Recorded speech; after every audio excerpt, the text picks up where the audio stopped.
Hi, it's Angie from UK Money Wisdom. I felt it was time we looked at the state pension in detail so that you can see if you are receiving the correct amount of state pension. So, if you are getting the UK state pension or you're close to it, you'll have noticed something strange. Not everyone gets the same amount. Some people receive £230.25 per week. Some get £176.45 per week. Some get more than £300 per week. Some get much less. And some people receive no state pension at all. This causes a lot of worry and confusion. But there is a reason. And today we're going to make everything completely clear. To understand your pension, you simply need to know which group you belong to, because there are actually 10 different types of state pension outcomes.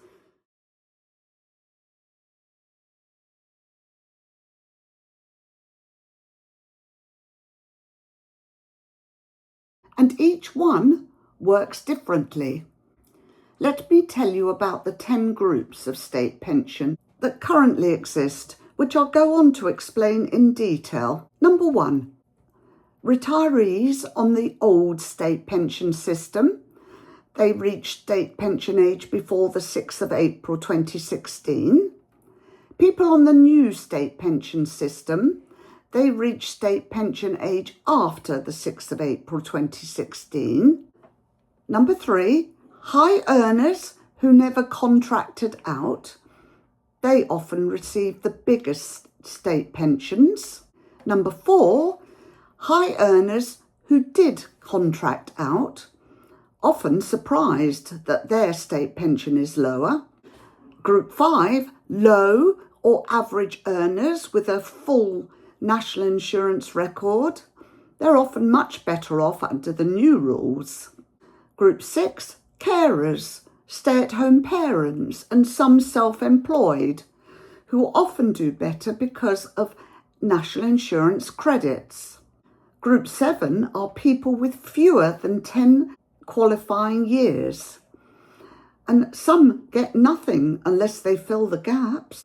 Group 8 are the married women who paid the small stamp, which is still affecting thousands today. Group 9 are widows, widowers and divorced people. Some can inherit part of a partner's pension. And finally, Group 10, pensioners who are living abroad. Some get yearly increases, but some have a frozen pension that never rises. So if you ever wondered, why is my pension smaller? Why do others get more than £230 a week? Why did my increase stop when I moved abroad? And why did contracting out affect me? Or why was my pension age suddenly raised?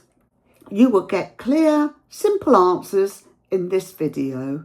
Before we begin, it's important that I address the WASPy women, those women born in the 1950s who had their pension age suddenly raised from 60 to 65 or 66 with poor notice.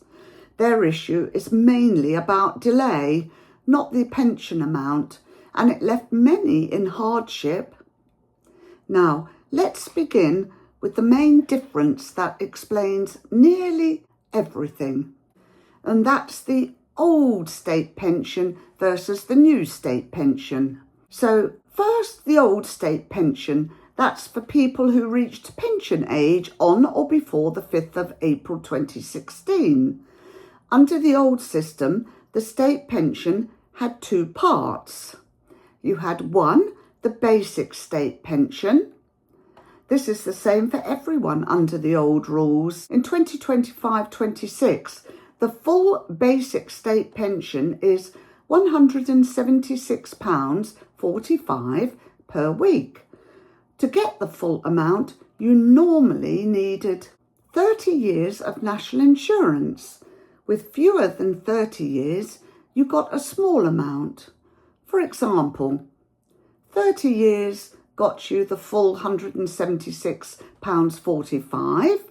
20 years got you 2/3 of that £176.45. And 10 years, you only got 1/3 of the £176.45. So even under the old system, not everyone got the same amount. Now we need to look at the additional state pension, the SERPS, because this is where the big differences appear. SERPS is short for State Earnings Related Pension Scheme. S2P stands for State Second Pension. Both of these used to give people extra pension on top of the basic amount. This extra pension was based on your earnings, and higher earnings equal more NI paid. And more NI meant bigger additional pensions. So some people got £50 extra a week, but some got £150 extra a week. And some really high earners received over £200 extra per week. So, under the old rules, low earners receive a basic plus small extra amount, whereas high earners receive basic plus large extra amount, where the total could be as much as £350 to £400 per week. This is why some older pensioners sometimes receive more than £300 per week today. Now let me explain contracting out for you. Many workers, especially in the public sector or in final salary pension schemes, paid lower national insurance. This was called contracting out. If you were contracted out, you paid less NI, less national insurance. In return, you gave up part of the additional state pension, and the money was supposed to go into your workplace or private pension instead. So 2 people may have done the same job at the same company for the same years, but if one was contracted out and the other wasn't, their state pensions can be very different. This is one of the biggest reasons older pensioners receive different weekly amounts. Right, let's now move on to the system under the new state pension. That's for people who reach pension age on or after the 6th of April 2016. Well, the new system is simpler because there is now one main amount.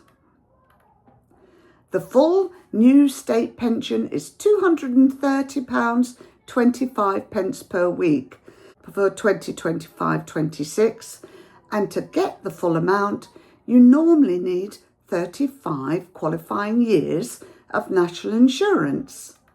But note, it's not 30 years anymore. You now need 35 years to qualify. But now it gets complicated, and that's if you worked under both systems.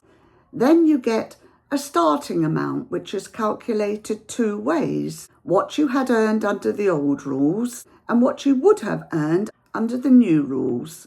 And you are given whichever is higher. And if your old amount was more than £230.25, the extra is protected and paid on top as a protected payment. This is why some people on the new system still receive £250, £270, or even £300+ per week.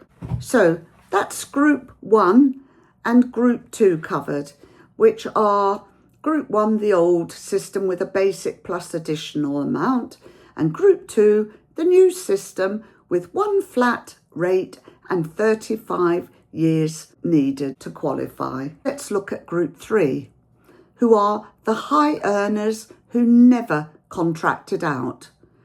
They paid full NI, they built a big additional pension before 2016, and Therefore, they may get £300 to £400 per week. They are the winners in both systems. Group 4 are the high earners who did contract out. They get a lower state pension. Their workplace or private pension should be higher. Remember that now under the new system, they may need more than 35 years to reach the full amount. They're often surprised by how the rules affect them. Let's look at Group 5, who are the low or average earners with full national insurance. Under the old system, they receive a basic plus small extra amount. But under the new system, they get the full £230.25 per week. So they are usually better off under the new rules. Group 6 covers the carers, stay-at-home parents, some self-employed. Under the old system, they often get small pensions and sometimes nothing of their own. But under the new system, NI credits now count, so it's much easier to reach the full amount. The biggest improvement is for women and carers. Group 7 are those retirees with fewer than 10 years. Under the new rules, you need 10 qualifying years, and if you have less than 10 years, you don't get any state pension, although some people can fill the gaps with voluntary NI. Group 8 are the married women who paid the small stamp. Before 1977, married women could pay reduced NI. They paid less but gave up state pension rights. Many did not understand what they were signing, and it's still affecting some women today. Group 9 are widows, widowers, divorced pensioners. Under the old system, they could inherit some of a partner's pension, but under the new system, inheritance is limited. Some widows receive less than expected. It's important to check the rules if your partner had a large pension. Finally, Group 10 are those pensioners living abroad. The UK will pay your state pension overseas, but some countries receive yearly increases and some do not. If you retire in places like Canada or Australia, your pension may be frozen at the amount you first received, and that could well be forever. Over 500,000 pensioners are affected under these rules. As well as the 10 groups of retirees we've looked at under the state pension system, we also need to take into account pension credit. The lifeline for many, if your state pension is low, pension credit can add over £3,500 a year. Help with rent and council tax. Sometimes give a free TV licence and help with heating. But do you know around 850,000 pensioners don't claim it, even though they may qualify? If your pension is small, you must check pension credit. Here's the next most important step to know exactly what you personally will receive. You must check your official state pension forecast on gov.uk. It shows 1. Your weekly amount, 2. How many qualifying years you have, 3.